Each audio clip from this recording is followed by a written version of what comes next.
Hello guys, and thank you so much for tuning in.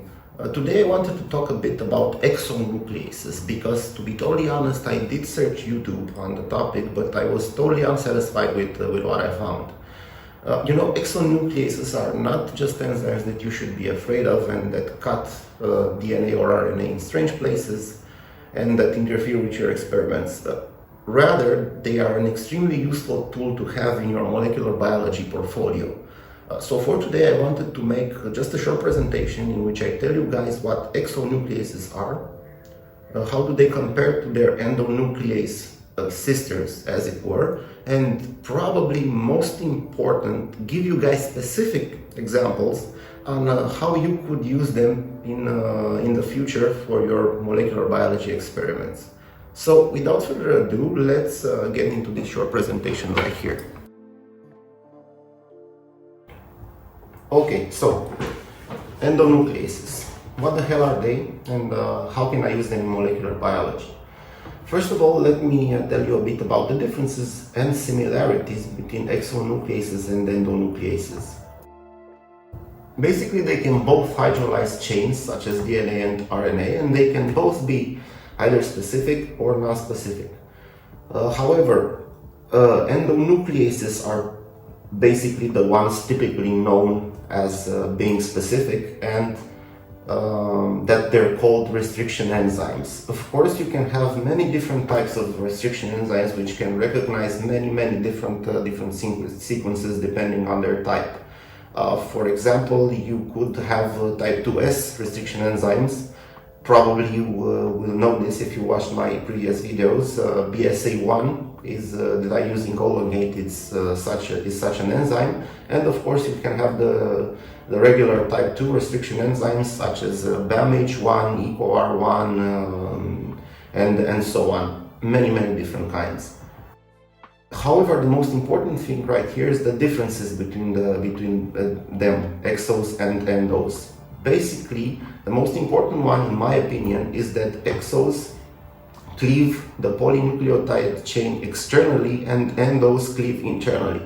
Basically, that is why they are called exonucleases, out, and endonucleases, which means in. So basically, exonucleases require a free 5' or 3' end for their actions. Of course, there are many different types, but however, for simplicity's sake, let's say that you can split them in three. Basically, you would have the 3' to 5' exonucleases, basically that eat and hydrolyze DNA from the 3' end to 5' end. You would have, of course, 5' to 3' exonucleases that you can see hydrolyze the chain from the 5' end.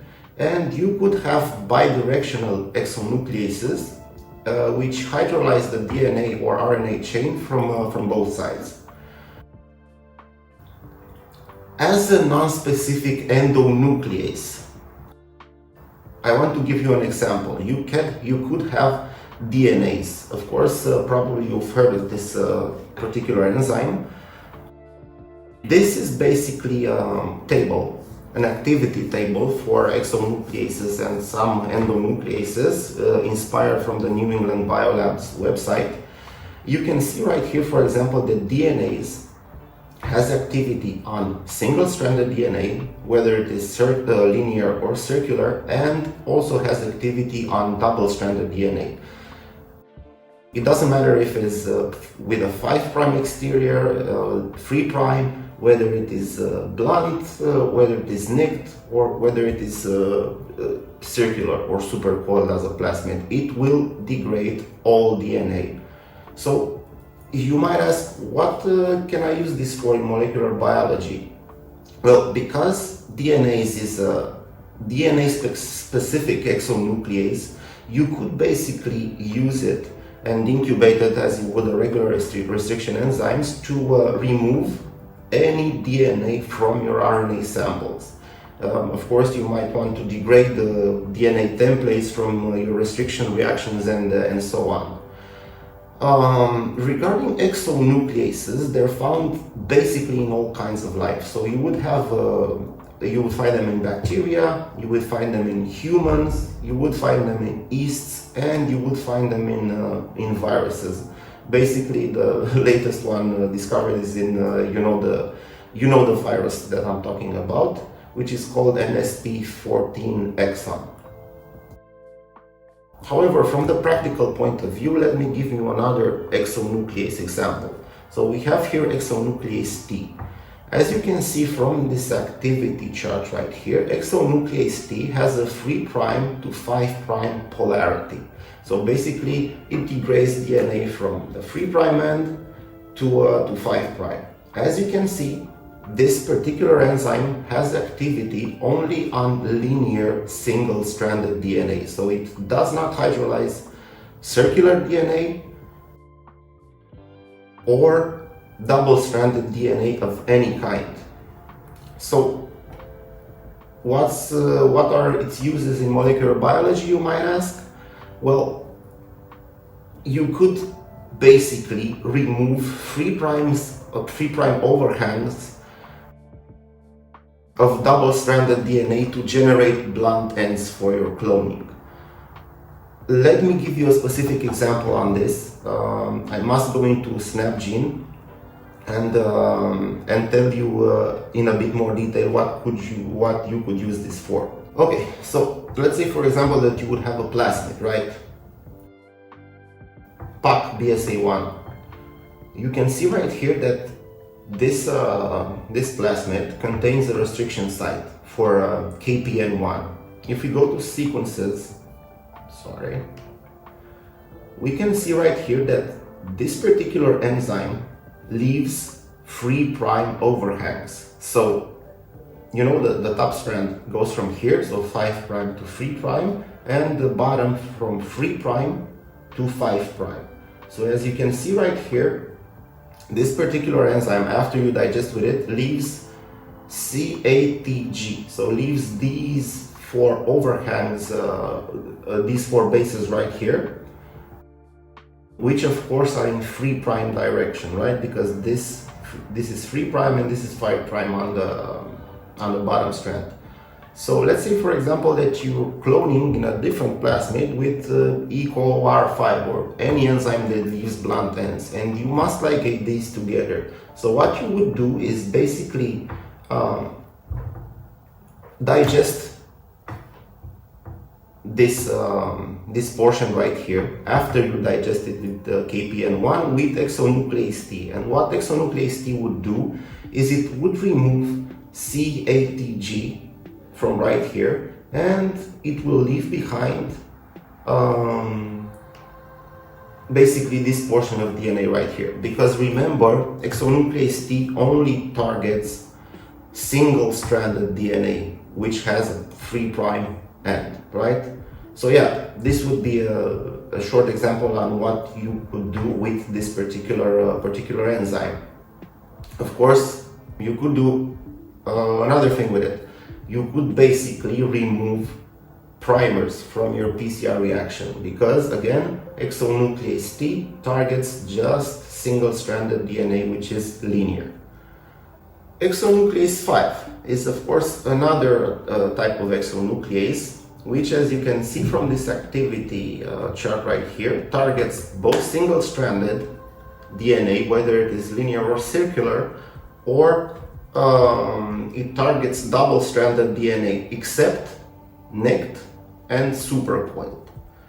So what are its uses, you might ask? Well, you could, for example, use it to degrade contaminating linear DNA in your plasmid sample, so after you do a prep. Or, of course, you could remove any residual genomic DNA after a purification for low copy plasmids, for example.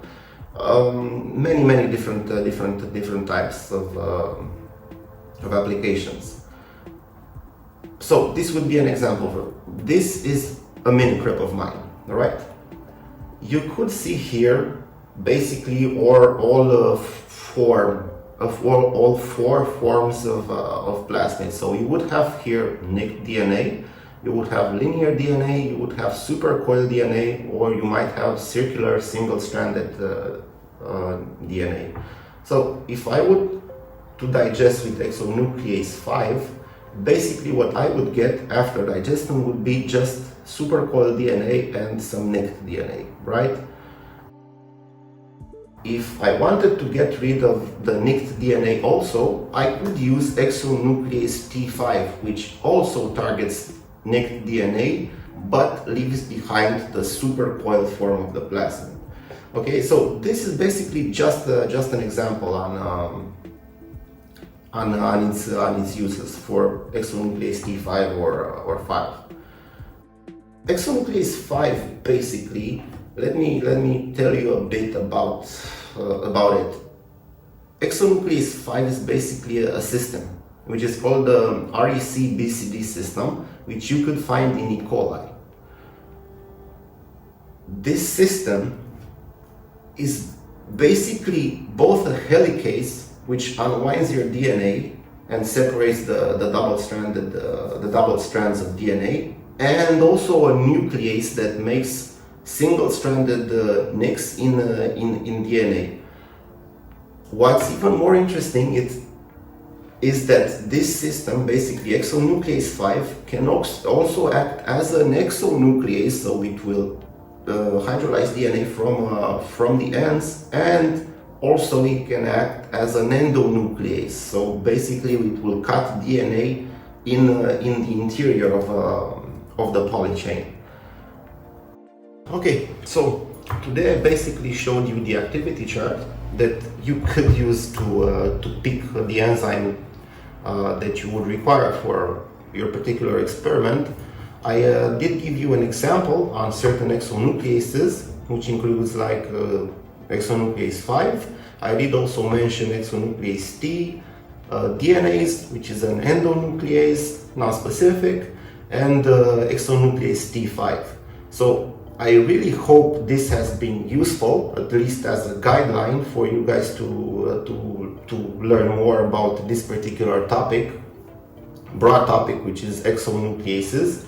And I would really like to thank you guys for watching, and please leave in the comments if you would have any feedback or questions. So thank you again for watching, and have a good day.